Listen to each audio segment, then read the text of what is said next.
अच्छा जी, हमारे heads of accounts कितने हैं जी? नहीं, चेंज भी तो हो सकते हैं। Heads of accounts, heads of accounts होते क्या? हाँ जी, हेड्स ऑफ अकाउंट्स क्या है? हमने ये क्लासेस हैं ऑफ, हमें रोज़ाना थोड़े लफ्ज़ बदलता हूँ ताकि आपके जहनों में ना ये चीज़ें बैठ जाएं। ये क्लासेस हैं किसकी? क्लासेस ऑफ फाइनेंशियल ट्रांजैक्शंस, यानी फाइनेंशियल ट्रांजैक्शंस को हमने इन 10 हिस्सों में तकसीम किया हुआ है, राइट? आपका या हमारा? मेरा तो नेट इंटरनेट चल रहा है। सर मैं बुक को बुलाइएगा।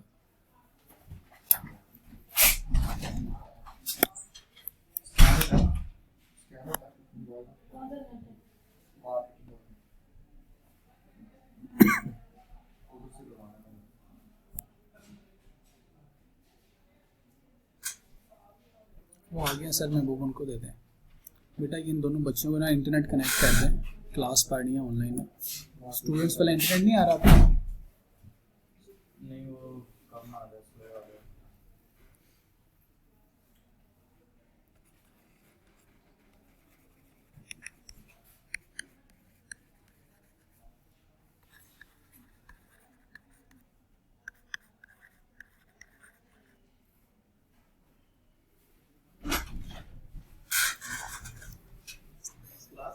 सबसे अच्छी क्लास ये होती है जो ऑफिस में बैठ के हो जाती है।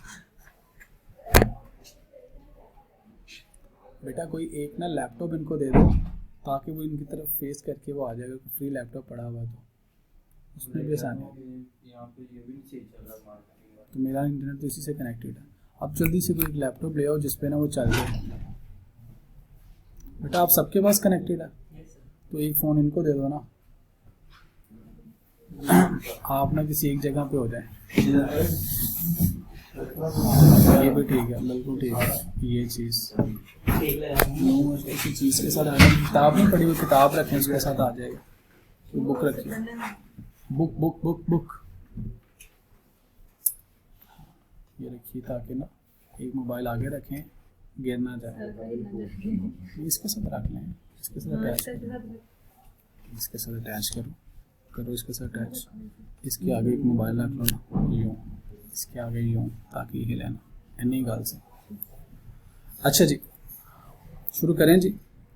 हेड्स ऑफ अकाउंट्स, ये हेड्स क्या हैं? बेसिकली 10 क्लासेस हैं जिसमें हमने अपने फाइनेंशियल ट्रांजैक्शंस को ग्रुप करना, राइट? अब इन हेड्स में 5 हेड्स ऐसे हैं जिसको अकाउंटिंग ने डेबिट में क्लासीफाई किया। अकाउंटिंग ने डेबिट हेड्स हैं तो 5 क्रेडिट है। बेटा हो गया काम, थैंक यू जी। ये बात आप बताइए 5 डेबिट हेड्स कौन से हैं? डेबिट है सर, एसेट, एक्सपेंस, आगे अबादुर रहमान, ज़ुबानी बताने हैं मैं लिखे नहीं है जी। ड्राइंग्स,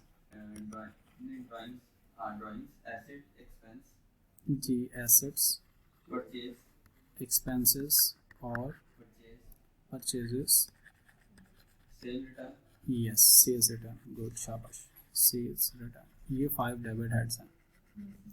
बेटा आपका नाम क्या है? सामू बिन लादेन। आप बताइए क्रेडिट हेड्स 5 कौन कौन से हैं? यार ओहो, ये देखो ड्राइंग के बिल्कुल सामने क्या आएगा। हाँ, अब उनको मैंने बता दिया कैसे सोचना है। कैपिटल, आगे बताइए। परचेज के सामने क्या आना चाहिए? Purchase return. परचेज के सामने क्या आना चाहिए? Purchase return. बेटा सवाल जिस टाइम जहन में आए उसी वक्त आपने पूछना है। This is your purchase return. अब देखिए सेल्स रिटर्न के सामने हेड क्या आएगा? सामा, सेल्स। क्लास पढ़ा रहा हूँ, हाँ जी क्लास। ओके जी। एसेट्स, एसेट्स के सामने यस लाइबिलिटीज। और एक्सपेंसेस के सामने बताई जाओ, आप बता रहे हो ना? अदर इनकम्स, ये 10 हेड्स ऑफ अकाउंट्स हैं। हेड्स ऑफ अकाउंट्स का मतलब ये है बेटा, ऊपर जो लिखा है ना, हमने जितनी भी बिजनेस की फाइनेंशियल ट्रांजैक्शंस हैं ना उसामा, वो ये 10 हेड्स में क्लासीफाई करना, राइट। मैं रोज़ाना इसलिए इसको रिवाइज कराता हूँ ताकि आपके जहनों में बैठ जाए। पहले जो 6 हेड्स हैं ना, ये इससे ऊपर वाले 6 हेड्स, इनका कोई सब हेड नहीं है, यस। और इसके बाद वाले 4 हेड्स हैं ना, इनके सब हेड्स हैं, ओके। नो सब हेड। जी बेटा, मैं मजाक करता ही नहीं। हैविंग सब हेड्स, ओके जी। तो 10 हेड्स ऑफ अकाउंट्स हैं। बेसिकली हमने अपनी ट्रांजैक्शंस को इन 10 हेड्स ऑफ अकाउंट्स में क्लासीफाई करना है। हमने कल तक पढ़ लिया था, परचेज रिटर्न हो गई थी हमारी। सेल्स पे आ जाए, चलें जी, आज हम इसको सेल्स को सीखते हैं। Financial transactions of sales, sales की फाइनेंशियल ट्रांजैक्शंस। इसको सीखने से पहले चंद एक टर्मिनोलॉजी सीख लेते हैं, जैसे कल हमने सीखी थी। आज एसेट्स की कुछ हम टर्मिनोलॉजी सीखने लगे। एसेट्स, कौन कौन से एसेट्स होते हैं? हमें पता चल गया cash is an asset, bank is an asset, land, plant, computer, buildings, ये सब एसेट्स। अब आज कुछ एसेट्स और देखने लगे स्पेसिफिकली। एक का नाम लिख रहा हूँ मैं, खबरदार किसी ने इसको डेप्टर पढ़ा तो बी साइलेंट। हाँ जी, debtor, B is silent, debtor, ठीक है जी। लफ्ज़ क्या है? Debtor, B is silent. Every time class में प्रॉब्लम आती है, बी को बोलते हैं, बी नहीं बोलना, डेटर, ओके। डेटर्स, हाँ जी, हौसला करें ज़रा। डेटर्स या इसको कहते हैं अकाउंट्स रिसीवेबल भी कहते हैं, ठीक है जी। उसके बाद क्या है? एडवांसेस। उसके बाद आते हैं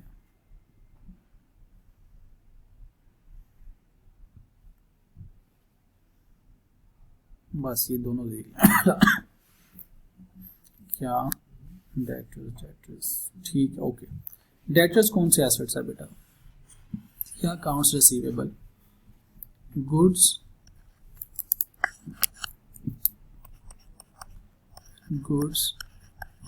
सोल्ड, यानी गुड्स जिनको बेची हैं, ऑन क्रेडिट, जिनको आपने उधार पे चीज़ें बेची हैं और उनसे पैसे वसूलने किए, उनको क्या कहते हैं? These are your debtors, okay. अब जरा गौर कीजिएगा, कल हमने क्रेडिटर सीखा था। क्रेडिटर कौन से होते हैं? जिनसे हम उधार पे चीज़ें खरीदते हैं, जिनसे उधार पे चीज़ें खरीदी हैं, वो कौन है? आपके क्रेडिटर्स। अब आप ज़रा गौर कीजिए, मैं दुकानदार हूँ, आप सारे कस्टमर्स इंतज़ार करने बैठे हुए हैं। मैंने आपको फॉर एग्जांपल ये प्रोडक्ट है, मेरे पास हैंड सैनिटाइज़र पड़ा है, मैंने ये प्रोडक्ट आपको सेल की उधार पे, आपने उधार पे ख़रीदी, आपके लिए ट्रांजैक्शन क्या है? परचेज। मेरे लिए क्या है? सेल। मेरे जो अकाउंटेंट बैठे हुए हैं वो क्या कहेंगे कि उन्होंने आपको उधार पे चीज़ें बेची हैं, तो आप कौन है? डेटर्स। आपसे पैसे रिसीव करने हैं तो आप डेटर्स हैं। आपने कर्जा अदा करना है कंपनी का, तो मेरा अकाउंटेंट आपको क्या समझेगा? आप कौन है? डेटर। लेकिन आपके अकाउंटेंट क्या कहेंगे कि सर ज़िशान क्या है? क्रेडिटर्स हैं, क्योंकि आपने उधार पे चीज़ें खरीदी हैं, ठीक है जी। तो ख़रीदने वाले के पॉइंट ऑफ व्यू से देखेंगे तो ये एक ही ट्रांजैक्शन है। ख़रीदने वाले के पॉइंट ऑफ व्यू से वो क्रेडिटर और बेचने वाले के पॉइंट ऑफ व्यू से वो डेटर। ये आपको प्रोस्पेक्ट समझ आया डेटर का? तो ऐसे लोग जिनको उधार पे चीज़ें बेची जाती हैं उनको क्या कहा जाता है? डेटर्स। अगर आप में से भी किसी बच्चे ने एड स्किल्स की कोई फ़ीस अभी अदा करनी है तो एड स्किल्स के लिए आप क्या हैं? डेटर्स हैं। आपने भी इनके पैसे अदा करने हैं सर्विसेज के अगेंस्ट। तो गुड्स यानी जिसका बिजनेस कर रहे हैं, अगर आपने वो उधार पे दी हुई हैं तो है क्या? कर्जा आपने लेना है, पैसे लेने हैं, ये पैसे फ्यूचर में आपको जाके बेनिफिट्स देंगे, तो ये कौन है? आपके एसेट्स हैं और इन एसेट्स को कहा जाता है डेटर्स। क्लियर जी? एडवांसेस, एडवांसेस क्या है जी? एडवांसेस में आ सकता है जी सिक्योरिटी डिपॉजिट्स। अब ये सिक्योरिटी डिपॉजिट्स कहाँ कहाँ पे यूज़ होते हैं? दो आपने देखे हुए हैं। एक है सिक्योरिटी डिपॉजिट फॉर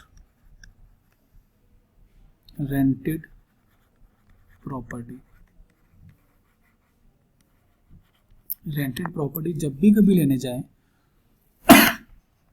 तो वो एडवांस पैसे लेते हैं, उसको सिक्योरिटी डिपॉजिट कहते हैं, ताकि घर को कोई नुकसान पहुंचाया जाए। जब टेनेंट घर छोड़ के जा रहे हैं अगर उन्होंने कोई बिल अदा नहीं किए, इलाके में किसी के पैसे अदा करने हैं, रिपेयर मेंटेनेंस ख़राब की है, घर की मेंटेनेंस ख़राब की तो उसको रिपेयर कराना है, तो इन चीज़ों की मद में इट इज़ लॉ कि आपने अपने टेनेंट से कुछ पैसे एडवांस में लेने हैं। 2 या 3 रेंट आमतौर पर एडवांस में लिए जाते हैं, उसको कहते हैं सिक्योरिटी डिपॉजिट। जब आप आखिरी दिन घर वापस छोड़ के जाने लगेंगे तो आपका सिक्योरिटी डिपॉजिट आपको सारे का सारा भी वापस मिल सकता है, उसमें से कुछ डिडक्शन भी हो सकती है। सारे का सारा कब वापस मिलेगा? जब आपने घर को नुकसान नहीं पहुंचाया, जब आपने बिल सारे अदा कर दिए, जब आपने मोहल्ले में किसी के पैसे से सारे का सारा सिक्योरिटी डिपॉजिट आपको वापस मिल जाएगा। ठीक है, इसका मतलब है जो सिक्योरिटी डिपॉजिट है ये खर्चा है, एक्सपेंडिचर है, लेकिन इसके बेनिफिट्स नहीं एक्सपायर हुए, ये हमें वापस मिल जाने हैं। तो अकाउंटिंग की लैंग्वेज में इस तरह के खर्चे को सिक्योरिटी डिपॉजिट वो है, एसेट है, एक्सपेंस नहीं है। हाँ, जो रेंट अदा करेंगे, पूरा महीना बिल्डिंग यूज़ की, उसका रेंट अदा किया, जो रेंट पे किया वो एक्सपेंस हो गया, क्योंकि उसके बेनिफिट एक्सपायर, अब वो पैसा वापस नहीं आना, सिक्योरिटी डिपॉजिट वापस आ जाएगा। तो एक तो रेंटेड प्रॉपर्टी के लिए यूज़ करते हैं, एक और आपने सिक्योरिटी डिपॉजिट यूज़ देखा होगा फोर मीटर, बिजली का मीटर, गैस का मीटर या पानी का मीटर लगवाना हो, इसके लिए कुछ पैसे एडवांस के तौर पे गवर्नमेंट ऑफ पाकिस्तान को पे करने पड़ते हैं, उसको भी सिक्योरिटी डिपॉजिट कहा जाता है। अब वो सिक्योरिटी डिपॉजिट क्या है?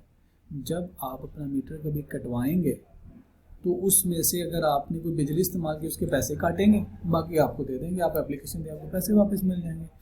इसी तरह अगर आपको अपने बचपन में कभी इत्तेफाक हो, स्कूल में, कॉलेजेस में कोई सिक्योरिटी डिपॉजिट लेते हैं, कुछ पैसे आपसे एडवांस के तौर पे लेते हैं एज ए सिक्योरिटी, जो कि आपके वापस दे देने होते हैं जब आपका सेशन ख़त्म हो गया या कॉलेज ख़त्म होगा। लाइब्रेरी यूज़ करें तो उसके लिए सिक्योरिटी डिपॉजिट, ये जो पैसे होते हैं ना सिक्योरिटी डिपॉजिट वाले, ये एडवांसेस में आते हैं। ठीक है जी। एक और एडवांस में क्या आता है सिक्योरिटी डिपॉजिट में? Advance salaries, advance salary.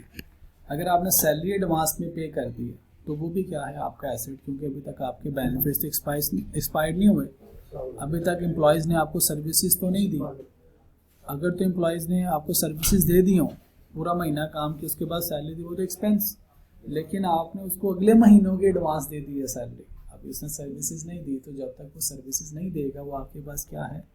वो आपके पास एसेट है, क्योंकि उस खर्चे का भी बेनिफिट फ्यूचर में हो रहा है। तो assets belong to an organisation जिसके बेनिफिट्स कब होंगे? फ्यूचर में।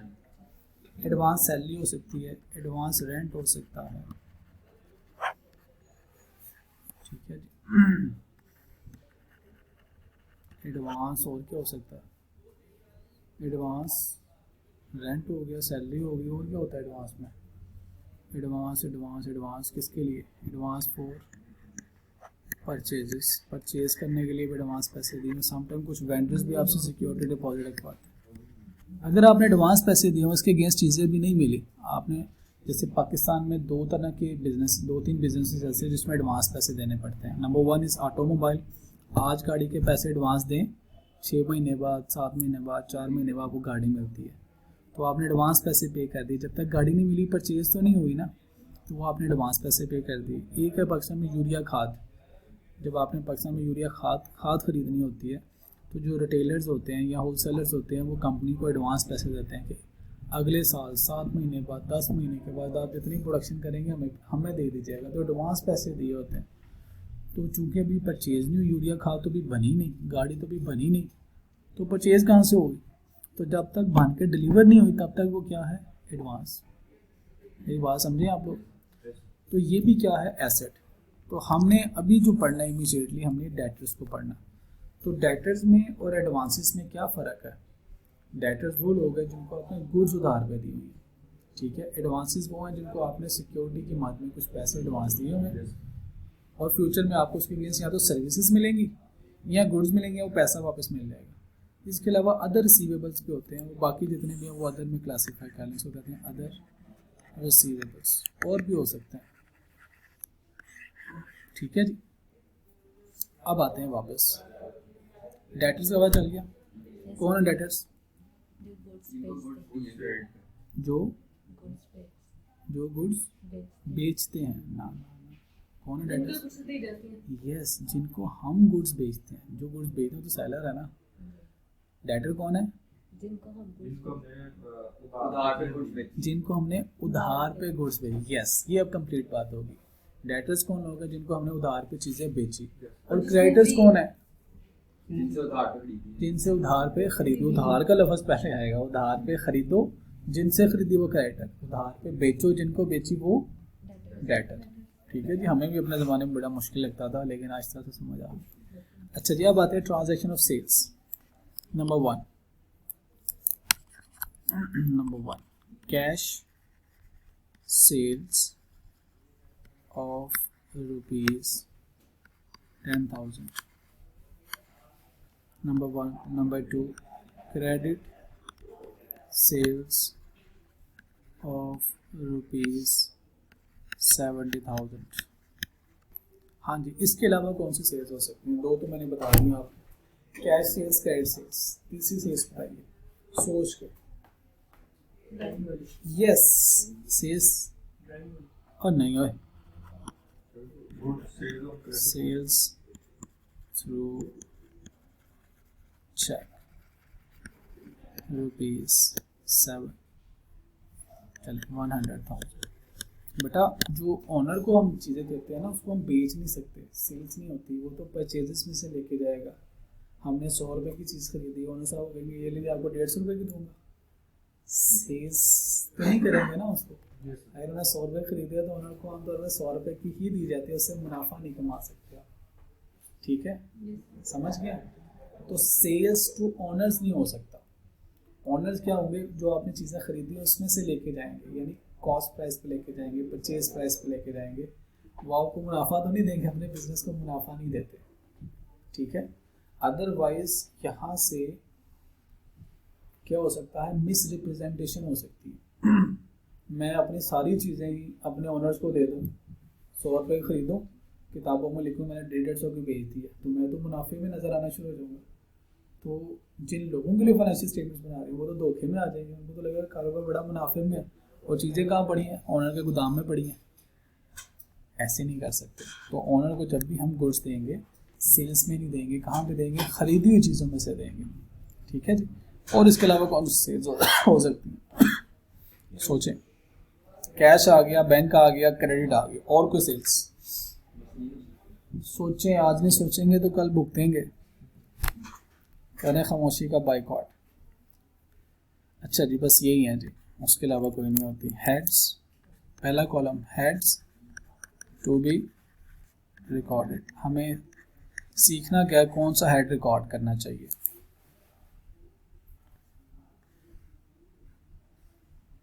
क्या करूं?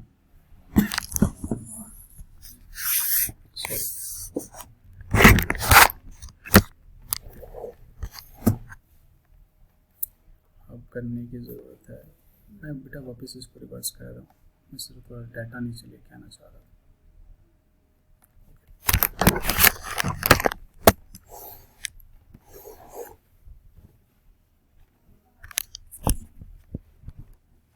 Heads to be recorded. दूसरा हमने कॉलम बनाया था मूवमेंट का।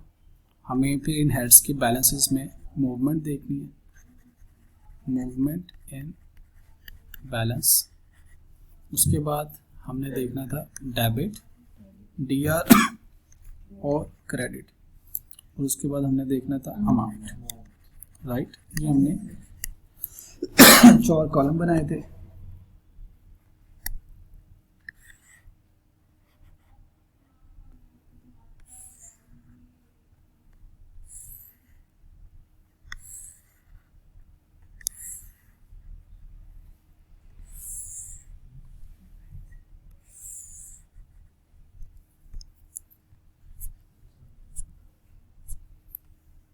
चलें जी, आज आप लोगों ने करना है जो भी काम करना है। जिससे पूछूंगा सिर्फ वही बताएगा। अपना नाम ज़हन में रखिएगा। जी हाजरा,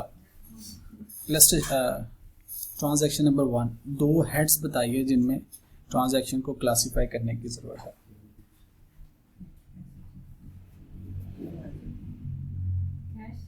यस, पूछ रही हैं, बता रही हैं। Cash, okay, number 1।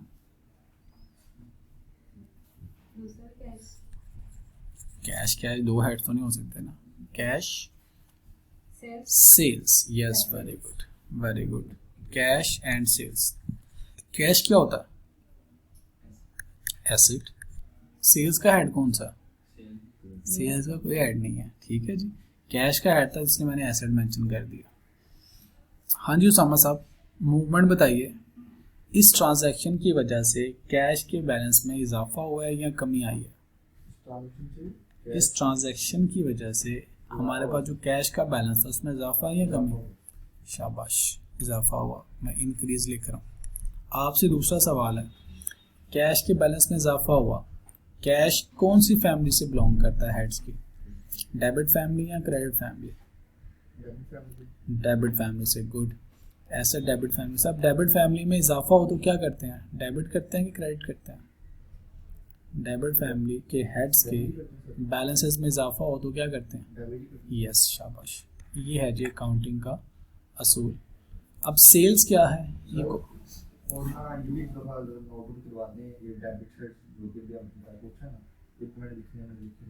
क्या लिखा तो है ये ऊपर,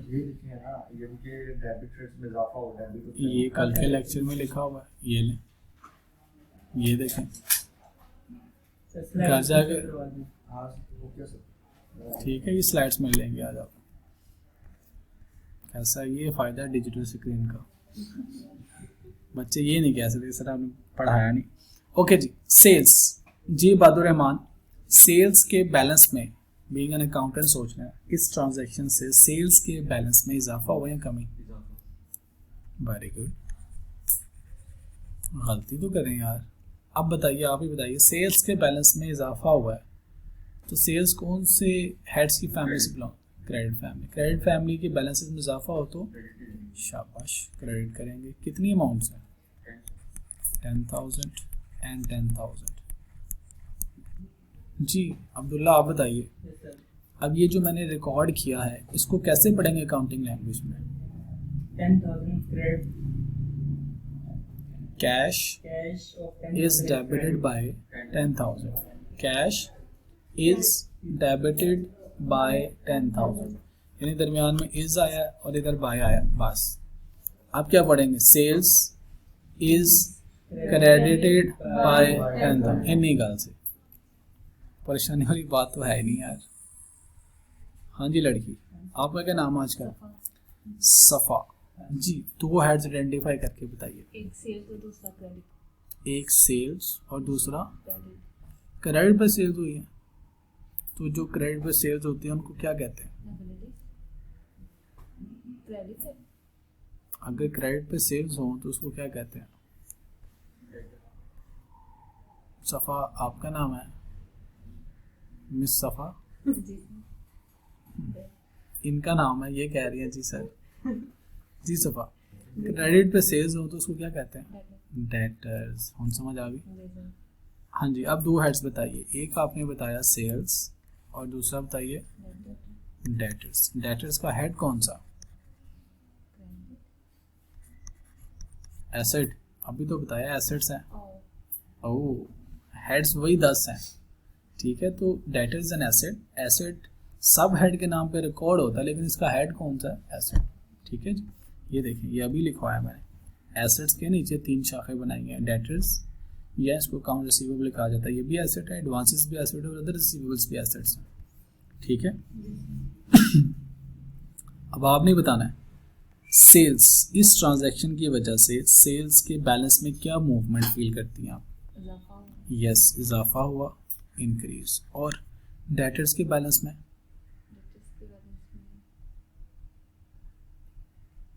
इस ट्रांजैक्शन से पहले हमारे पास डेटर्स यानी जिन लोगों से पैसे लेने हैं वो कितने मौजूद थे? 0। अब इस ट्रांजैक्शन के बाद अब हमारे रिकॉर्ड में आ रहा है कि हमने 70,000 रुपये लोगों से लेने हैं, तो बैलेंस में इजाफा हुआ है कमी? यस, इस तरह से सोचना है कि हमारे पास जो लिखा हुआ बैलेंस है उसमें इजाफा हो गया। पहले तो हमने किसी से पैसे लेने नहीं थे, अब अपने पास रिकॉर्ड रखेंगे 70,000 रुपये में डेटर से लेंगे, तो जीरो से बैलेंस बढ़ के क्या हो गया, सर, 70,000। पहले क्वेश्चन किए थे हमने क्रेडिटर आया था तो हमने वो लायबिलिटीज नहीं था उसमें। क्रेडिटर्स लायबिलिटी है, क्रेडिटर्स वो जिनको कर्जा हमने अदा करना है, पैसे देने। डेटर तो वो जिनसे हमने पैसे लेने हैं, तो वो तो हमारा असासा है, एसेट है।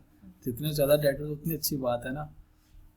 हमारे जितने स्टूडेंट ज़्यादा जिनसे हमने पैसे ना, वो खुशी होता है, अच्छा इसने ही पैसे देने, तो डेटर्स तो अच्छी चीज़ है ना। जैसे चीज सेल की है किसी को, अब वो बंदा हमारा डेटर होगा।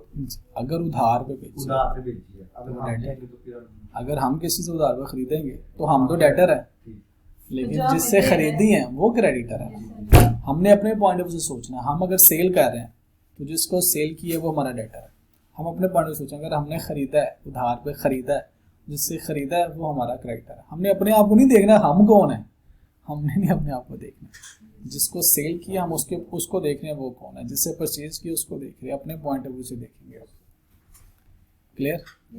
अब आपने बताना है सेल्स के बैलेंस में इजाफा होगा। सेल्स कौन सी हेड्स की फैमिली से बिलोंग करती है? क्रेडिट फैमिली से। और क्रेडिट फैमिली में इजाफा हो तो यस, वेरी गुड, क्रेडिट। और डेटर्स कौन सी फैमिली से? Debit family. Debit balance, debit heads के बैलेंसेस में इजाफा हो तो इतनी सी आसान सी काउंटिंग है, अभी पता नहीं कौन कहता है काउंटिंग मुश्किल है। 70,000, राइट। जी नुमान साहब, यस सर, कान पकड़ लो जी। सेल्स थ्रू चेक ₹100,000, बताइए कौन से दो हेड्स? बैंक और सेल्स। ओके जी, बैंक और सेल्स। सही, हम पहले लिख सकते हैं मतलब जैसे हाँ, sales कुछ फिलहाल कोई इशू नहीं है, जैसे मर्जी लिखें, अभी हमें आज़ादी है जी। बैंक के बैलेंस में इजाफा हो गया, गुड।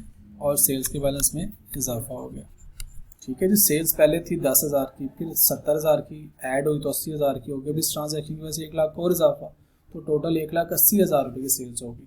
तो हमने बैलेंस के इजाफे को मूवमेंट बोल रहे हैं। बैंक के बैलेंस में इजाफा हो तो डेबिट और सेल्स क्रेडिट। अब पढ़ेंगे कैसे? Bank is debited by 100,000, sales is credited by 100,000। Very good. अगर मैं यहाँ तक देखूँ कि हमने कितने परसेंट काउंटिंग पढ़ ली है, तो मेरे ख्याल में जो हमने फाइनेंशियल ट्रांजैक्शंस पढ़नी है अभी तक पूरी काउंटिंग में उसकी कोई 30% ट्रांजैक्शंस हम पढ़ चुके हैं। और जब ये ख़त्म होंगे 10 हेड्स तो शायद हमको 80-85% ट्रांजैक्शंस पढ़ चुके होंगे। अब हमारे चैलेंज क्या आएगा? जब हम सवाल सॉल्व करने जाएंगे तो अल्फाज मुख्तलिफ होंगे, इसमें कैलकुलेशंस के चैलेंजेस ऐड कर देगा कि आपने 100 रुपये की चीज़ खरीदी थी, अब 150 रुपये की बेच रहे हो, तो उसके अंदर प्रॉफिट ऐड करो, इंटरेस्ट। यानी अकाउंटिंग को मुश्किल करने के लिए 3 काम करता है। एक क्या करेगा, इसमें कैलकुलेशंस ऐड करेगा, यानी जो आपने क्यूएम में मैथमेटिक्स पढ़ा वो ले आएगा, इसमें मैथ्स चेक करेगा। दूसरा, अंग्रेज़ी के वर्ड मुश्किल यूज़ करेगा, तो इंग्लिश के चैलेंजेस आ सकते हैं। तीसरा, कॉम्प्लिकेशंस ऐड करेगा, एक ट्रांजैक्शन में, एक पैराग्राफ में, एक लाइन में 2 से 3 ट्रांजैक्शंस बता देगा। तो ये चैलेंज, हाँ ये चैलेंजेस हैं जो आगे आने हैं। बेसिक्स यही हैं, फाउंडेशंस यही हैं। जब आप इसको इसी अंदाज से सोच के आगे जाएंगे तो जो वो अपनी तरफ से कॉम्प्लिकेटेड ट्रांजैक्शन बनाएगा आपको लगेगी नहीं, ठीक है जी। तो हमने चूंकि ट्रेडिंग बिजनेस पढ़ना उसमें यही ट्रांजैक्शंस होती हैं। अब आते हैं जी सेल्स रिटर्न की तरफ। सेल्स रिटर्न की ट्रांजैक्शंस नंबर 1।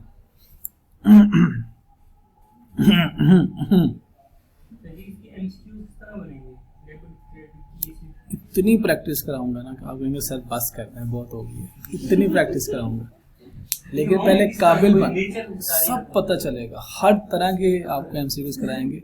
थोड़ा सा हौसला हिम्मत, हमें ये देख तो आपको थोड़ा काबिल तो बना लेने देना, ये हमारी जिम्मेदारी है यार। ये तो आपका काम ही नहीं है, आपका काम है बस पढ़ें हैं।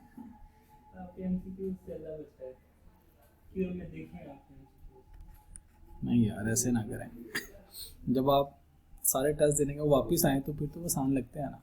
जब आखिरी टेस्ट फेल होगी तब पहला टेस्ट आसान होगा। तो अच्छी बात है ना, ये तो हम चाहते हैं। जब पहला टेस्ट पहली दफ़ा देते तो मुश्किल लगता है ना, तो इसमें भी ऐसे ही होगा। इस तरह से तो कैपेसिटी बिल्ड करनी होती है। हमें पता होता है कि आप कितना जंप कर सकते हो, वो कितना आता है, तो थोड़े से सवाल हम उसमें से देते हैं जितना आपको आता है, थोड़े से सवाल उससे ऊपर देते हैं कि आप जंप करें, फिर कुछ सवाल ऐसे देते हैं जहाँ तक आपकी हाइट ही ना पहुँच सके। तो ये भी एक टेस्टिंग की प्रैक्टिस होती है बेटा। खैर, sales return, cash sales return, cash sales थी, अब वो रिटर्न हो गई ₹2000। आप अगर किसी को चीज़ें बेचे आपको वापस भी तो कर सकता है ना।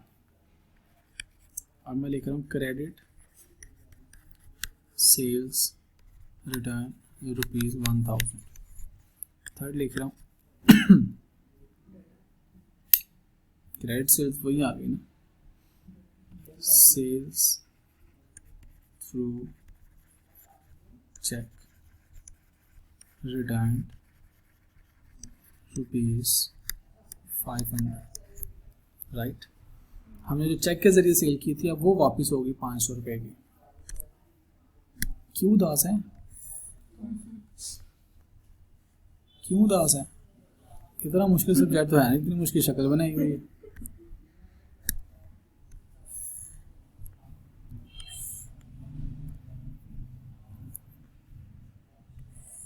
अच्छा जी, बताएं जी, सबसे पहला कॉलम कौन सा है? ओह सॉरी, मैंने अकाउंट्स लिख दिया, अभी आपको हेड्स बताना है। अकाउंट तो पता ही नहीं हमें होता क्या है। Heads to be recorded. दूसरा मूवमेंट, सिर्फ मूवमेंट ही लिखना, मूवमेंट इन बैलेंस, पूरी बात होनी चाहिए, सिर्फ मूवमेंट नहीं आता, मूवमेंट इन बैलेंस। उसके बाद डेबिट करना या क्रेडिट करना, और उसके बाद अमाउंट, राइट। सबसे पहले देखिए क्या लिखा हुआ, कैश सेल्स रिटर्न, कैश पे बेची हुई चीजें वापस आ गई हैं ₹2000 की। करें वापस के, रहने दें, कर दें वापस। ये खवातीन का सबसे बड़ा मसला है, कपड़े खरीद के आ जाती हैं, जूते ले आती, बाद में कहते हैं नहीं पसंद नहीं है, घर आ गया पसंद नहीं है, फिर वापस करने जाना पड़ता है। तो हम दुकानदार फिर क्या करें, वापस करेंगे ना, खाओ के ही कर लें। अच्छा जी, cash sales return ₹2000। Yes, very good. Sales return and cash. You got the base, very good. Cash is the head, which is an asset. उसके बाद sales return. Sales return का head कौन बताएगा? Sales return का head Suhaib साहब। सुहेब साहब, आप बताइए sales return का head क्या होगा? देखा ना, मुझे उन बच्चों से सवाल पूछना होता है जिनको जवाब आमतौर पर नहीं आता, लेक्चर रिवाइज करके आना है। अच्छा, सेल्स रिटर्न का कोई हेड नहीं है, ओके, ये खुद ही हेड है ना, ये तो खुद हेड है, इसका कोई हेड नहीं। हाँ तो खुद हेड है, ये लिखना नहीं है ना जहन में, इसको जहन नशीन में कहना, दिमाग में लिख दें सुनहरे हरूफ से। ओके जी, अब ये आप ही बता दीजिए, कैश के बैलेंस में इजाफा हुआ कि कमी? Very good. हमारे पास कोई आएगा सेल्स रिटर्न चीजें वापस देगा और ऊपर से हमें कैश भी देके जाएगा, हाँ कमी होगी। फिर सोच लें, सेल्स रिटर्न हमारे पास आया, उसने चीजें वापस दी और अपने हाथ से हमें पैसा भी देके जाएगा, या हमारे पैसे में कमी आएगी कोई? हम जब उसको पैसे वापस देंगे तो हमारे पास बैलेंस में क्या आएगी, कैश के बैलेंस में कमी आ जाएगी ना। आई समझ? ये ना कल से आना छोड़ो, सब मेरे को सवाल पूछे भी मैं जवाब बेटा वो इसलिए सवाल पूछें ताकि आपके ज़हन में क्वेश्चन आए और आप उसको जवाब मिल जाए। डिक्रीज, उसके बाद है जी सेल्स रिटर्न। जी बहादुर रहमान, सेल्स रिटर्न के बैलेंस में इजाफा हुआ कि कमी हुई है? पक्की बात है, पहले सेल्स रिटर्न थी कोई नहीं, जीरो बैलेंस, अब टोटल कितनी हो गई सेल्स रिटर्न? ₹2000 की हो गया, तो बैलेंस में जीरो से बढ़ गए 2000 तक इजाफा हो गया, तो इंक्रीज आया। अब आते हैं नेक्स्ट प्रोसेसिंग का हिस्सा, एसेट्स में इजाफा हो तो debit. Sales return debit family से कि क्रेडिट फैमिली से बिलोंग करते हैं? डेबिट फैमिली से। डेबिट फैमिली में इजाफा हो तो है, डेबिट में इजाफा होगा तो तो पहला एसेट्स में इजाफा हुआ कि कमी हुई है? कमी हो गया तो क्रेडिट करना है। कितनी अमाउंट है? 2000। हाँ जी, क्या पढ़ेंगे आप? Cash is credited by 2000, sales return is debited by 2000। ठीक है, अब जिसको तो अकाउंटिंग लैंग्वेज आती है तो वो देखेगा कैश क्रेडिट हुआ, इसका मतलब कैश में कमी आ गई। सेल्स रिटर्न डेबिट हुआ, इसका मतलब सेल्स के बैलेंस में इजाफा हुआ। तो ये आहिस्ता से हमने इसकी लैंग्वेज को सीख लेना इंशाल्लाह।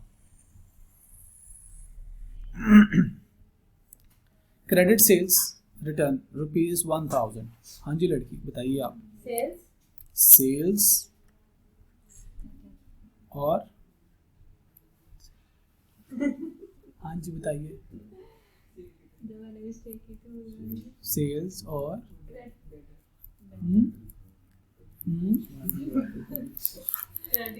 क्रेडिट, ये कौन सा है? यस डेटर, लेकिन सेल्स गलत बताया ना।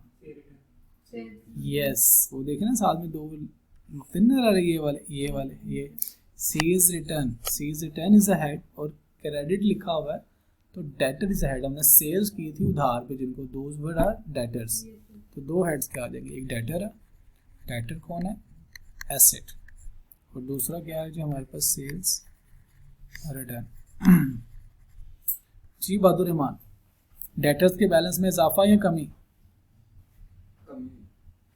मैं आपकी बात से इत्तेफाक नहीं करता। हाँ जी नमान जी, आपकी बात से भी इत्तेफाक नहीं करता। हाँ जी करना पड़ेगा जी सर, बैलेंस में कमी हुई कि इजाफा हुआ? कमी हुई। मैं आपकी बात से भी इत्तेफाक नहीं करता। हाँ जी, उनकी तरफ नहीं देख रहे, मुझे बताना तो उनको कह रहे हो तो आप भी ये जवाब दे दो। हमने सेल्स रिटर्न की, डेटर के बैलेंस में इजाफा होगा कि कमी? हाँ जी साहिर, हमने उनसे पैसे लेने थे, अब उसने चीज़ें वापस दे दिया तो उसका बैलेंस, अगर हमने 10,000 रुपये लेने थे, 2,000 की चीज़ें वापस होगी तो उसका बैलेंस कम हो जाएगा। तो एक दूसरे को देख के तुक्के नहीं लगाने, दिमाग इस्तेमाल करके सोच के जवाब देना। तो डेटर्स के बैलेंस में कमी आ गई, डिक्रीज हो गया। हाँ जी, अब डेटर्स कौन है? एसेट, एसेट के बैलेंस में कमी आई तो क्रेडिट। दिमाग चलना शुरू हो गया अब अकाउंटिंग में। Sales return, debit family credit family? Debit family. Balance में इजाफा हो रहा है कि कमी? पहले 2000 की सेल्स रिटर्न थी, अब कितनी होगी? 3000 की होगी। तो इजाफा हो तो अच्छा सॉरी डिक्रीज, इंक्रीज, इसके बैलेंस में इंक्रीज हुआ। सेल्स रिटर्न के बैलेंस में इजाफा हो तो हम क्या करते हैं? डेबिट 1000। अब सबकी आवाज़ आए ना, फिर मज़ा आए, एक साथ सबकी आवाज़ आए। हीरो बनने के चक्कर में पहले ना बोले तो मज़ा है। Sales through cheque return 500। दो हेड्स, पहला हेड बताएं। सेल्स रिटर्न और दूसरा बैंक। बैंक कैसे? चेक, चेक, चेक कहाँ से आता है? Cheque bank. हाँ जी, तो चेक का लफ्ज़ यूज़ करें, ऑनलाइन बैंकिंग का यूज़ करें, बैंक यूज़ करें तो बैंक, चेक का मतलब ही बैंक है। तो एक हेड आ गया जो आपके पास बैंक और दूसरा हेड सेल्स रिटर्न। तो बैंक इज एन एसेट। अब सब ने इकट्ठे जवाब देना है। बैंक के बैलेंस में इजाफा होगा कि कमी? Yes, decrease. अब अगर एसेट के बैलेंस में कमी हो तो उसको क्या करते हैं?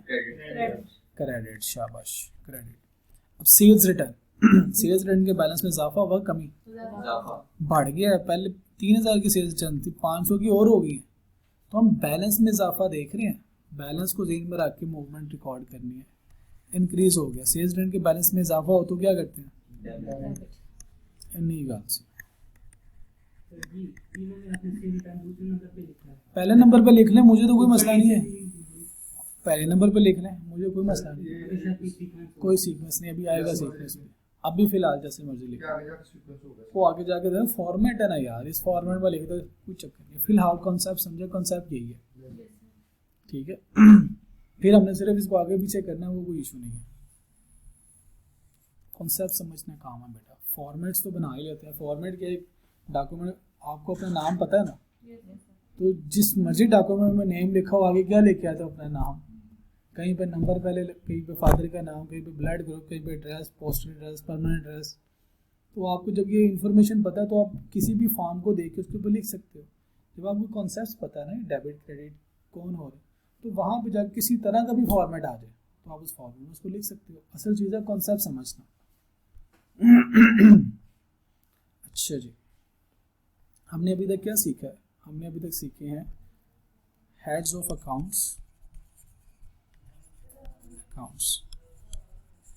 राइट, हमने ये सीखी है नंबर 1। नंबर 2 सीखी हमने हेड्स ऑफ अकाउंट्स के बाद rules of debit and credit, ठीक है जी। और क्या सीखा हमने? और सीखा हमने क्रेडिटर्स कौन होते हैं versus account payable versus loan, ठीक है जी। उसके बाद हमने सीखा आज डेटर्स कौन होते हैं वर्सेस एडवांसेस, ठीक है जी। यहाँ सिक्योरिटी डिपॉजिट्स। और क्या सीखा हमने? बस ये चीज़ें सीखी हैं। इसके बाद हमने इससे पहले सीख छोड़ा users of financial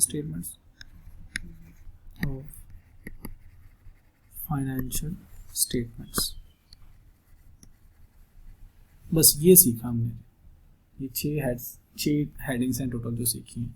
rules of debit credit में हमने सीखा हेड्स को आइडेंटिफाई करना, हेड्स आइडेंटिफिकेशन।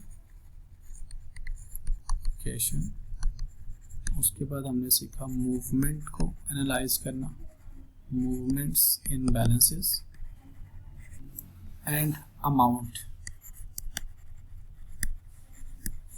ये हमने सीखा। ये है जी टोटल हमारे पिछले 4-5 लेक्चर्स की लर्निंग। आज मैं इंशाल्लाह इसके ऊपर आपको टेस्टिंग एक्टिविटीज़ दूंगा, टेस्टिंग एक्टिविटीज़ जिसमें अब आपने अपने नॉलेज को टेस्ट करना है, ठीक है जी। आज ही आपके व्हाट्सएप ग्रुप में और आपके LMS पे भी रख देता हूँ।